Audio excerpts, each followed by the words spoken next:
principalities, kingdoms Yeah, were there were were 7 tiny. or 8 British kingdoms, so there are 7 or 8 kings at least. When you say English, do you mean Celtic? No, no. Arthur's a Celt. Arthur's Welsh. Arthur's a Brit. The I'm language, sorry, yeah, British is what yeah, I meant, British. yeah. He's a Brit. They call the island Prydwen, Britain, and they are being invaded by the Angles and Saxons and the Jutes. They're also being invaded by the Irish, and they're being invaded by the Scottish. I mean, everyone's having a go at them. But the worst of all, according to somebody who was writing at the time, Gildas, were the Anglo-Saxons, who were hated, he said, in heaven and on earth. So Merlin, of course, fits in very well. Merlin doesn't fit in at all. No? Merlin there is no mention of Merlin in the early Arthurian legends. He's only wrapped in much later. As a Welsh wizard? Maybe I think probably from northern England, but there's no Lancelot in the early tales. There's all sorts of things that are not in those early tales. That it's not, I mean, Chrétien de Troyes, a Frenchman writing in the 12th century, brings Lancelot into the mix. Now, we're already 700 years past Arthur by now. The whole thing is very strange. It's as though Arthur was the snowball, and everything accretes to that, and as it goes down, it gets bigger and bigger and bigger, and lots of other cycles of tales get wrapped into it. Like the Round Table? Or was that part Lord of the knows basic? where that came from. I think that's another medieval romantic addition. Right. But I mean, certainly Lancelot is a very late addition to the stories, and so is the very name of Camelot, which Chrétien de Troyes in France simply plucked a name from England, Camalodunum, which is modern Colchester, and decided that would be it. Camalodunum became Camelot. Well, in fact, you know, Arthur had nothing to do with Colchester. I hope not, for his sake. Dreadful place. Does the whole sort of myth around Glastonbury make any sense to you? It makes sense, and for me it's actually almost central to the Arthurian stories. I mean, again, what's so nice about the Arthur stories is we know so little about them. He's utterly malleable. You can do almost anything you like with them. But it makes sense to me that if Arthur is in fact resisting the English invasion, and what an irony it is that everyone associates Arthur with England, and yet probably Arthur was the worst enemy the English ever had, that he would in fact be based in the West Country, and he would be fighting to stop them coming up the Thames Valley, which is the natural invasion route for anybody coming from the east. And certainly Glastonbury would be a wonderful place to have a base, a fortress. It was then surrounded by water. Today, of course, it's surrounded by marshland. It's also an amazingly romantic place. Well, it is. I've been there several times, and it always has. It's so atmospheric. Whether you're, you know, there's Joseph of Arimathea's, you know, legend part of it. Oh, and sure. there's Did the he Abbey, bring the Holy Thorn? and there's that marvelous inn, you know, which of course is much, much later. But I'm really, isn't it the Pilgrim Inn? I think in Glastonbury has that wonderful and there's the medieval chalice, front. The chalice well. Yeah.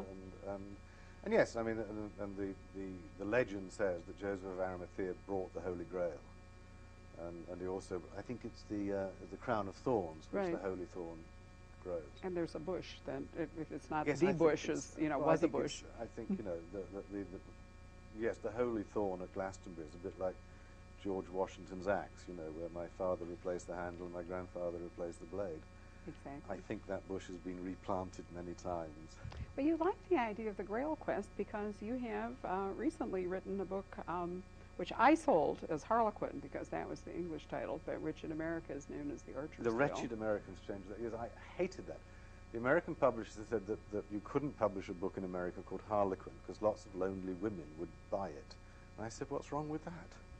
I mean, their money's as good as anybody else's, right? They were confusing it with that romance line. That's right. They were Harlequin, confusing it with the weren't romance line. So Harlequin became The Archer's Tale, and then that was followed up by Vagabond, and in October there'll be Heretic. they? Right. And is that the last? That's the last of the Grail Quest, yes. And is Thomas Hookton, who is your character, and we meet him first, what, in the first book it's Casey? 1346, yes. Which is theoretically one end of that, quote, 100 Years' War, which at the other end is Agincourt. And then he goes back because the Vagabond opens when he's in Durham. In Durham, yes. When the Scots, thinking that the English, Edward's taken everyone off to France, decide this is a great time to come in from the north and discover that Edward thought about that and left people behind. Yes, it's one of the great Scottish tragedies. I mean, this is the wretched French again. the French persuade the Scots to invade England. Exactly. It's that Catholic thing. They kept it up all the way through Mary with bad results. Yeah, and you know, and then the French actually don't help the Scots, and the Scots take a terrible beating, and their king is captured. So that's where Vagabond begins, but then Vagabond moves on back to Brittany. And then Heretic, in the end, is down in Gascony. But I say that doesn't come out till October. Wonderful. Well, in theory, Thomas Hookton is on some sort of a Grail quest. It's some sort of legend of his father. Yeah, it's a reluctant quest. Yes. Exactly. But there is some thought that his family, I'm trying to remember exactly how it works, but there is some connection between his family and the Grail, his father. Wasn't that Yes, his father, who dies at the very, very beginning of Harlequin, Archer's Tale, appears to have once possessed what he thought was the Grail. Right. And whether it is or not, people are going to have to wait until Heretic to find out. But isn't that one of the great things about the Grail? I mean, it comes up in so many books, and there are so many different visions of what it was. You know, was it really a jeweled cup? Was it really, you know, this horrible little plain cracked vessel? Was it, you know, there are just so many. Well, whatever it was, almost certainly ended up in a rubbish dump in Jerusalem in about the year 34. But then that's something else, which is that the Arthur books are absolutely shot through with grails and you know, the Holy Grail, which becomes, of course, the great object of the search of the Knights of the Round Table, is to find the Holy Grail. And this sits very uncomfortably alongside characters like Merlin, who are pure pagan characters, Exactly. which is one of the interesting things about the whole Arthur stories, is the tension implicit between the Christian side of it and the pagan side of it. In fact, the very early Arthur stories never had the Holy Grail. This is a much later invention. What they did have, of course, is the classic Celtic cauldron quests. And the early Arthur stories, they're always seeking for a cauldron. And that cauldron shrinks like mad and becomes the Holy Grail. And it's quite plain from the very early Welsh saints' lives that the church thought of Arthur as an enemy. They didn't like him. And all the ecclesiastical mentions of Arthur make him out to be a villain. And it's only much later, 200 or 300 years after those were written, that in fact the Christianization creeps into the Arthur stories.